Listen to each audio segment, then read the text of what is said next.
Hello everyone, स्वागत है आपका इस यूट्यूब चैनल पर। तो पिछली क्लास में हम लोगों ने heating effect of electric current पढ़ा था। आज हम लोग पढ़ेंगे पावर के बारे में। तो पावर छोटा सा टॉपिक है, बहुत आसान टॉपिक है, लेकिन इसको समझने के लिए अगर आपको heating effect of electric current आप लोग पहले से पढ़ रखे हैं, आपको ध्यान में है, तो ज़्यादा समझना आसान होगा। हम लोग सबसे पहले जानेंगे कि पावर होता क्या है। क्या जानेंगे कि पावर होता क्या है। तो पावर को जनरली हम कह सकते हैं कि एनर्जी कंज्यूम्ड और released per unit time by circuit. Energy मैं लिख देता हूँ, एनर्जी कंज्यूम्ड कंज्यूम्ड और released per unit time by circuit. कहने का मतलब ये है कि एक सर्किट के द्वारा पर यूनिट टाइम, यानी कि पर यूनिट टाइम तो हम लोग 1 सेकेंड कहते हैं, तो 1 सेकेंड में कितनी एनर्जी कंज्यूम की गई या फिर रिलीज की गई, उसी को हम लोग क्या कहते हैं, पावर। तो यहाँ से हम ये लिख सकते हैं कि power is equal to energy by time. लिख सकते हैं कि यहाँ पे एनर्जी क्या हो रहा है, या तो कंज्यूम्ड होगा, क्या होगा, या तो कंज्यूम्ड होगा या फिर क्या होगा, रिलीज्ड होगा। या तो कंज्यूम्ड होगा या फिर क्या होगा, रिलीज्ड होगा। तो उसको कहते हैं हम लोग पावर। पर यूनिट टाइम में एनर्जी कितना कंज्यूम हो रहा है और रिलीज हो रहा है। अब एनर्जी, यहाँ से आप जानते हैं कि एनर्जी जो होता है वो वर्क डन के बराबर होता है, क्योंकि मैंने आपको बताया था ability to do work is called energy, यानी कि कार्य करने की क्षमता को क्या कहते हैं, ऊर्जा कहते हैं। तो यहाँ पे वर्क बाय टाइम या वर्क डन बाय टाइम आप एनर्जी के जगह पर लिख सकते हैं, बहुत आसानी से लिख सकते हैं। और अभी जस्ट मैंने पिछली क्लास में आपको बताया कि एनर्जी जो होती है वो हीट भी क्या है, एक प्रकार की एनर्जी है। और एनर्जी क्या होता है, ना ही क्रिएट किया जाता है ना ही डिस्ट्रॉय किया जाता है। एनर्जी को एक फॉर्म से दूसरे फॉर्म में चेंज कर सकते हैं। तो यहाँ पे जो हमारा एनर्जी है, इसको हमने चेंज कर दिया, किसमें, हीट में चेंज कर दिया। तो यहाँ एनर्जी की जगह पे हम लोग हीट भी लिख सकते हैं। जूस लॉ से यहाँ से हम लोगों ने लिया है, तो हीट भी लिख सकते हैं। अब इस हीट के जगह पर क्या मैं आई स्क्वायर आर टी लिख सकता हूँ। जो जूल्स लॉ हमने प्रूफ किया था वो मैंने आई स्क्वायर आर टी यहाँ पे लिख दिया, और नीचे में टाइम का टी लिख दिया। टी से टी हो गया कैंसिल, यानी कि पावर जो हमारा आया वो आया आई स्क्वायर आर। पावर क्या आया, आई स्क्वायर आर। इसको कहते हैं फॉर्मूला नंबर 1। ये सब फॉर्मूला आपको एग्जाम में डिराइव करने के लिए नहीं आएगा, मैं इसलिए आपको बता रहा हूँ क्योंकि इन्हीं फॉर्मूला पे क्या होगा, क्वेश्चंस बनेगा। तो पावर क्या होता है, आई स्क्वायर आर के बराबर होता है। यहाँ से आपको ये चीज़ें समझ में आ गई कि पावर आई स्क्वायर आर हो गया। अब वर्क डन से आपको पता है कि पावर जो होता है, अगर यहाँ से मैं बात करूँ तो पावर जो होता है वर्क डन भी इंटू क्यू होता है, और बाय क्या हो जाता है, टी होता है। भी इंटू क्यू बाय टी, यहाँ से भी हम लोग कर सकते हैं। तो अब यहाँ पे क्या होगा, यहाँ से भी हम लोग ये निकाल सकते थे कि भी के जगह पर हम लोग ओम्स लॉ से आई आर लिखे थे, और क्यू के जगह पर आई टी लिखे थे, और बाय क्या हो गया था, टी।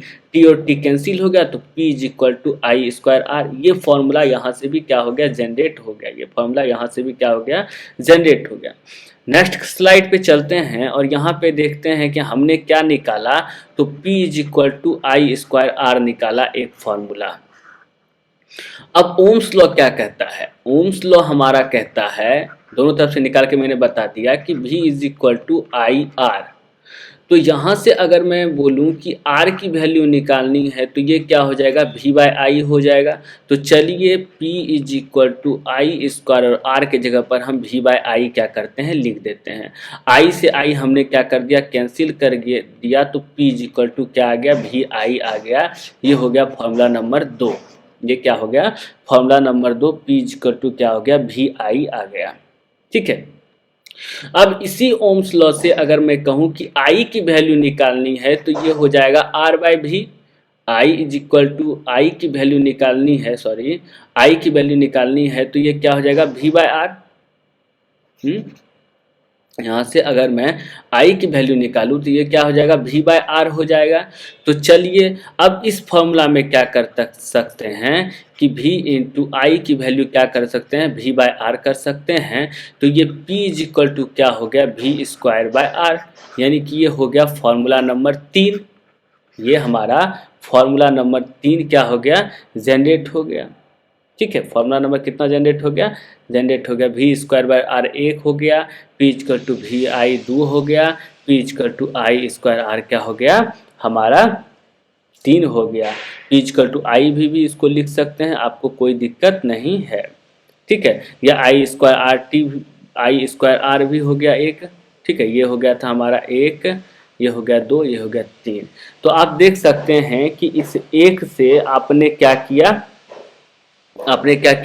ये तो इतने फॉर्मूले डिराइव कर लिए। अब ये 2-3 फॉर्मूला जनरली जो है वो न्यूमेरिकल में यूज होता है, तो उसको आप आसानी से क्या कर सकते हैं, यूज कर सकते हैं, आपको किसी प्रकार की कोई समस्या नहीं आएगी।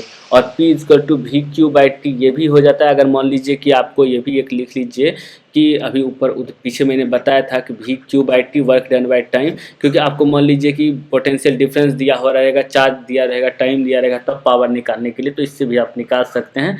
तो ये 3-4 फॉर्मूले इस तरह से आपको डिराइव करने के लिए नहीं पूछा जाएगा, सिर्फ फॉर्मूला, और एक फॉर्मूला से ही सारा फॉर्मूला जनरेट हो रहा है। बस आपको ओम्स लॉ को ध्यान में रखना है, वर्क डन एनर्जी को ध्यान में रखना है, बहुत ही आसानी से क्या हो गया पता लग गया।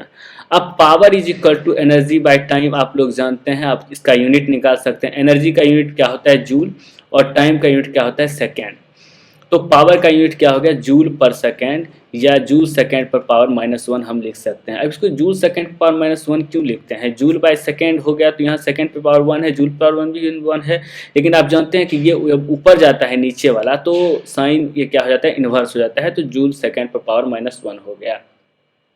और इस जूल सेकेंड पर पावर -1 को ही हम लोग कहते हैं वाट। एक साइंटिस्ट थे जेम्स वाट, ठीक है, जेम्स वाट साइंटिस्ट थे, उन्हीं के नाम पर इन्हें क्या किया गया वाट रखा गया, ठीक है। एक क्या रखा गया वाट रखा गया। और कहा जाता है, ये भी आप ध्यान रखिएगा कि एक हॉर्स पावर जो होता है, हॉर्स पावर यानी कि घोड़े की शक्ति, अश्व शक्ति, वो 746 वाट के बराबर होता है। एक हॉर्स पावर क्या होता है 746 वाट के बराबर होता है। कुछ पॉइंट्स में एक्स्ट्रा आपको बता दे रहा हूँ कि एक हॉर्स पावर, आपको ध्यान रखना है कि एक हॉर्स पावर जो होता है हमारा वो होता है 746 वाट के, ठीक है। हमारे घर में जो अच्छा ये चलिए आगे मैं बताऊंगा आपको। और आपसे पूछेगा कोई कि 1 वाट बराबर क्या होता है, तो आप बोलिएगा 1 वोल्ट इंटू 1 एम्पियर। क्या होता है 1 वोल्ट इंटू 1 एम्पियर, यानी कि 1 जूल एनर्जी कंज्यूम्ड 1 सेकेंड में, ठीक है। तो 1 वाट क्या होगा प्रोड्यूस होगा, 1 जूल एनर्जी 1 सेकेंड में होगा कंज्यूम, तो 1 वाट उसका क्या होगा शक्ति होगा, क्या कहते हैं शक्ति होगा। 1 जूल लिख देता हूँ, 1 joule energy consumed 1 second, consumed in 1 second, ठीक है। तो क्या होगा प्रोड्यूस होगा 1 वाट, क्या होगा प्रोड्यूस होगा 1 वाट। तो वाट यानी कि शक्ति हमारा इतना ही था। शक्ति में आपको बस समझने वाली क्या बात थी कि एनर्जी को कंज्यूम करना और रिलीज करना पर यूनिट टाइम में एक सर्किट में, वही हमारा शक्ति कहलाता है। एनर्जी बाय टाइम बोलिए, वर्क डन बाय टाइम बोलिए, और इससे इतने फॉर्मूले, और इन सब फॉर्मूला से किसी फॉर्मूला से आपका क्या हो सकता है क्वेश्चन बन सकता है। तो चलिए, उम्मीद है कि आपको ये वीडियो समझ में आया होगा। वीडियो अच्छा लगे तो लाइक कीजिए, शेयर कीजिए, सब्सक्राइब कीजिए। नेक्स्ट क्लास में हम लोग पढ़ेंगे, अब किसके बारे में पढ़ेंगे नेक्स्ट क्लास में, कॉमर्शियल यूनिट ऑफ पावर पढ़ाएंगे आप लोगों को। तो थैंक यू वेरी मच।